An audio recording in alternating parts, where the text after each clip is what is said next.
요한복음 4장 27절 새벽 우리 2월 10일 수요일 새벽 함께 묵상하실 말씀은 요한복음 4장 27절에서 42절 말씀입니다. 우리 같이 한 목소리로 같이 27절에서 42절 읽겠습니다. 이때 제자들이 돌아와서 예수께서 여자와 말씀하시는 것을 이상히 여겼으나 무엇을 구하시나이까? 어찌하여 그와 말씀하시나이까? 묻는 자가 없더라. 여자가 물동이를 버려두고 동네로 들어가서 사람들에게 이르되 내가 행한 모든 일을 내게 말한 사람을 와서 보라. 이는 그리스도가 아니냐 하니 그들이 동네에서 나와 예수께로 오더라. 그 사이에 제자들이 청하여 이르되 랍비여 잡수소서. 이르시되 내게는 너희가 알지 못하는 먹을 양식이 있느니라. 제자들이 서로 말하되 누가 잡수실 것을 갖다 드렸는가 하니 예수께서 이르시되 나의 양식은 나를 보내신 이의 뜻을 행하며 그의 일을 온전히 이루는 이것이니라.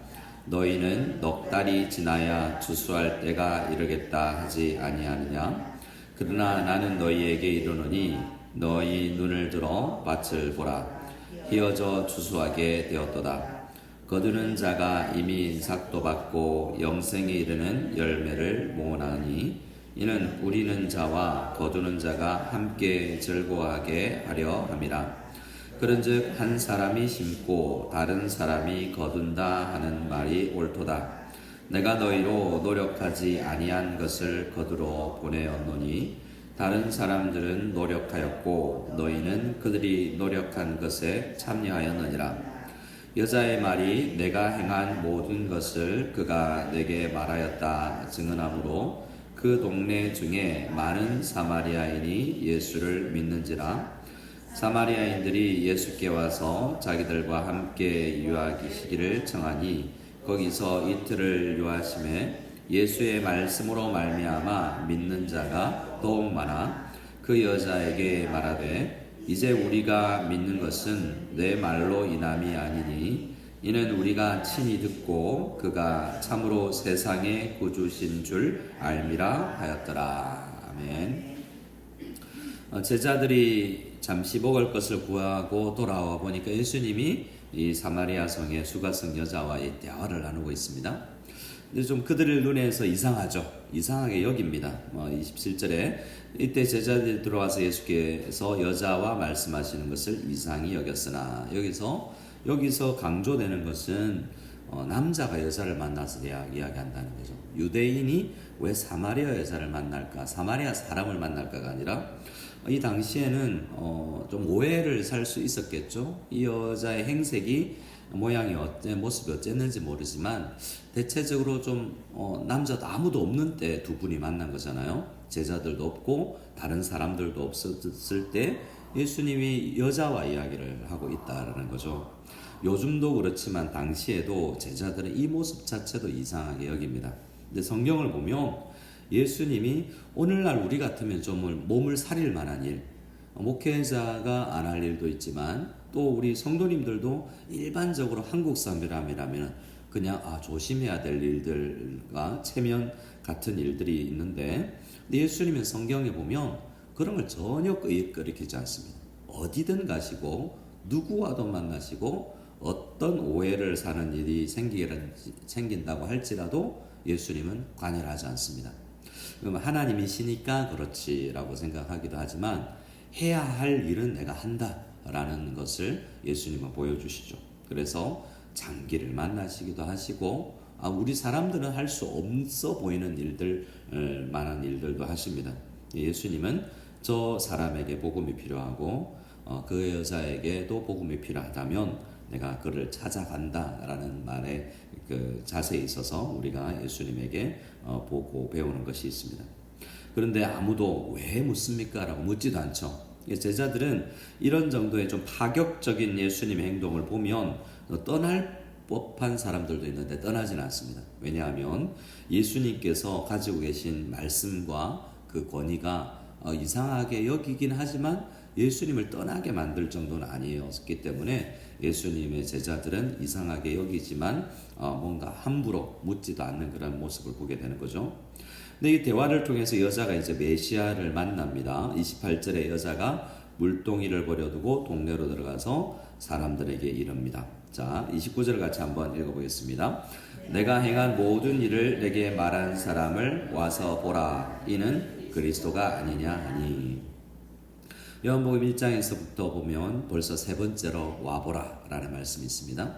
예수님께서 제자들에게 궁금해하는 제자들에게 어디 머무십니까? 와서 보라 라고 이야기했었고, 또 빌립이 전도하면서 와봐라 라고 이야기를 했습니다.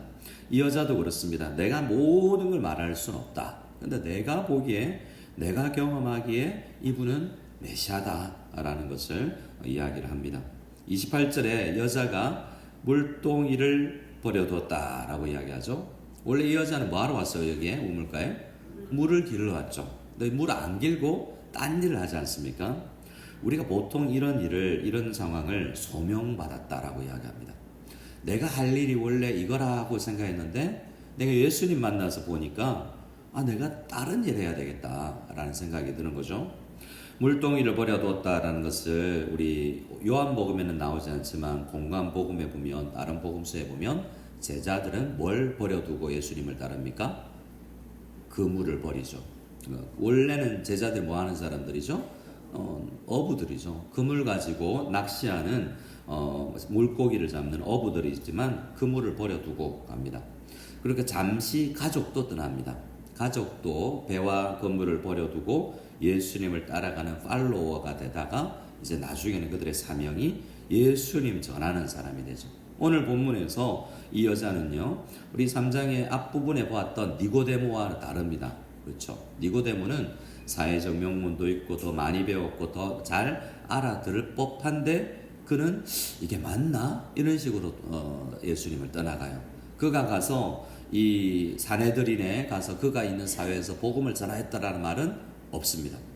그런데 많이 배운 사람이고 아마 우리가 추측컨대 이 수가성 여인은 비교적 많이 배우지 않았을 가능성이 많은 사람인데 오히려 소명받고 복음을 증거하는 일은 이 여자가 하더라라는 것을 우리는 보게 됩니다. 배운 것과 세상적 지식과 어떤 지위와는 또 상관이 없구나라는 것들도 알게 됩니다. 그랬더니 30절에 그 동네 사람들이 그들이 동네에서 나와서 예수께로 가서 예수님을 배울 정도로 그 여인의 말을 들어주죠. 그 사이에 이제 그들이 마지막에 39절부터 이제 그 이야기는 이어지는데요. 중간에 이 일은 이제 잠시 마지막에 다루도록 하겠습니다. 나와서 이제 39절 이야기는 39절로 이어가야 이제 문맥이 맞습니다. 여자의 말이 내가 행한 모든 것을 그가 내게 말하였다 증언하므로 그 동네 중에 많은 사마리아인이 예수를 믿게 되었습니다. 여기서 증언함으로 라는 거 있죠. 여자가 증언을 했다죠. 여기서 증언은 로고스라는 말입니다. 로고스가 육신이 되어 우리 가운데 가셨다라고 하는데 여기서 말했다라는 거죠. 이 41절에 보면 예수님의 말씀으로 말미암아 할 때 이 말씀도 어떤 단어이겠습니까? 로고스입니다. 그래서 로고스로 이제 복음을 전하는 로고스로도 쓰이는 장면을 보게 됩니다. 여자가 말을 하는데 그 말의 핵심은 말을 증언이라고 로고스라고 말하고 그 로고스로 인해서 많은 사마리아 사람들이 예수님을 믿게 되었습니다. 우리가 많은 말을 하지만 우리가 이 복음을 전하는 로고스가 필요하다는 것을 이야기하죠. 내 경험이, 내가 성경을 읽어보니까, 내가 교회를 다녀보니까 내가 믿는 예수님이 정말 신이다, 하나님이다 라는 거, 내 기도를 들어주시더라 라는 간증과 증언이 우리에게 생겨나야 좋을 것 같습니다. 그래서 바라기는 이 새벽에 말씀을 듣는 우리 모두에게도 저를 포함해서 예수님을 증언할 수 있는 로고스 말씀이 우리에게 생겨나기를 간절히 소원합니다. 여자 때문에 많은 사람들이 예수님을 만났습니다. 그런데 이제 더 많이는 누구 때문에 예수님을 믿냐면 예수님의 말씀 때문이죠. 어느 정도로 시간을 보내냐면 예수님을 만나고 나서 많은 여러 사마리아 사람들이 40절에 조금 더 머물러 주세요. 우리와 좀 더 머물러 주세요. 다른 말로 왜 이제 오셨습니까? 뭐 이런 정말 예수님을 보내고 싶지 않은 정도의 마음이 그들에게 있었겠죠. 이틀을 유하십니다. 예수의 말씀으로 말미암아 믿는 자가 더욱 많아졌습니다. 그리고 42절에 그 여자에게 말합니다. 이렇게 우리 42절을 같이 한번 읽어보겠습니다. 그 여자에게 말하되 이제 우리가 믿는 것은 내 말로 인함이 아니니 이는 우리가 친히 듣고 그가 참으로 세상의 구주신 줄 알미라 하였더라. 네가 복음을 전했지만 내가 하나 예수님을 만나보고 직접 들으니 정말 이분이 세상의 구주시더라. 어떤 구주라고요? 세상의 구주입니다. 3장 16절 하나님이 세상을 이처럼 무엇을 사랑하사요? 세상을. 세상의 구주라는 거, 여기서 세상이라는 단어는 코스모스라는 단어인데요. 모든 세상을 이야기합니다. 그래서 동식물을 포함한 하나님께서 태초에 지은 모든 것의 주인이시고 그 가운데 죄를 지은 존재는 인간인데 인간을 그 죄에서 구원해 주실 모든 민족과 이 땅의 사람들을 구원해 주실 수 있는 분이다라는 것을 요한복음에서는 이야기하는 거죠.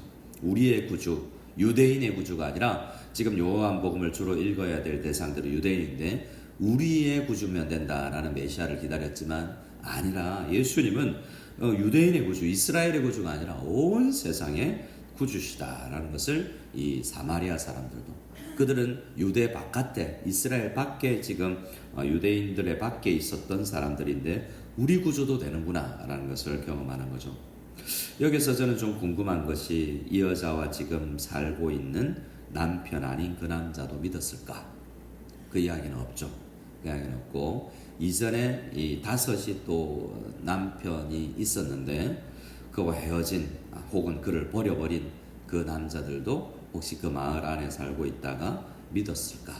그건 나와 있지는 않지만 바라기는 믿었으면 좋겠다라는 생각을 이전에 이혼하거나 헤어진 대상절이라 할지라도 아마도 이 유대 사회를 이스라엘 사회를 봤을 때 먼 거리에 살질 않았을 텐데 그렇게 슬픔과 아픔이 있는 과정 가운데 있을지라도 어제 말씀드렸지만 이 여자가 행실이 안 좋아서가 아니라 남자들이 이 여자를 버렸을 그런 소박받았을 여인일 가능성도 많은데 나를 버려버린 그 남자들에게도 복음을 전했을까라는 생각을 하게 합니다. 왜냐하면 온 세상의 구주이기 때문이죠. 누구든 이분을 예수님을 믿어야 됩니다. 제자들이 그래서 이 일을 통해서 우리들이 나중에 어디든지 가야 되는구나, 어떤 관계든지 가야 되는구나 라는 생각을 하게 합니다. 대한민국에서 선거운동을 하면 이런 이야기들이 있어요. 헤어진 남친에게도 선거운동 문자를 보내자 뭐 이런 정도의 아니 투표하고 국회의원 대통령 뽑는데도 이렇게 정치적으로 우리가 열심히 누구에게든 이게 밭을 갈자 이게 이렇게 복음이 아니라 이렇게 선거운동을 하자라고 하는데 우리 복음은 더 넓게 더 멀리 전파되어져야 될 것입니다. 그 일을 이제 31절에서 중간에 있는 제자들과 예수님이 이야기하는 대화 가운데서 전도, 선교라는 주제가 더 드러나죠. 그 사이에 제자들이 이제 여자가 떠나가고 나서 예수님께 나와서 이야기합니다. 음식 준비했습니다 라고 딴 말 안 하고 음식 준비한 거 드십시오 라고 이야기하니까 32절에 예수님이 말씀이 뭡니까? 나에게는 너희가 알지 못하는 먹을 양식이 있다. 저 외할머니가 자주 쓰시던 말씀이에요. 할머니 식사하세요 그러면 됐다 나는 너희들이 모르는 양식이 있다 뭐 이렇게 식사를 거의 안 하시고 고양이만큼 드신다고 그랬는데 저희가 그래서 나는 너희가 모르는 양식이 있다. 저는 그때 무슨 말인지 몰랐는데 이게 성경에서 나오는 그래서 외할머니도 성경 읽고 예수님 믿고 이러면서 뭔가 나는 너희들이 밥 안 먹어도 나는 더 좋은 게 있다 이런 표현이었던 거죠. 제자들은 이것도 무슨 말인지 못 알아듣습니다. 누가 우리 말고 누가 저 여자 아까 대화하던 그 여자 그랬나? 드실 걸 드렸나 보다 라고 생각하니까 아니다 라고 깨우쳐 주시죠. 우리가 예수님과 교제하다 보면 기도는 가장 우리가 기도에서 얻을 수 있는 건 예수님과 하나님과 친해지는 거예요. 어떤 물건이 생기는 것이 아니라, 선물이 생기는 게 아니라 예수님을 더 깊이 알아가게 되는 그러한 깊은 관계로 들어가는 거죠.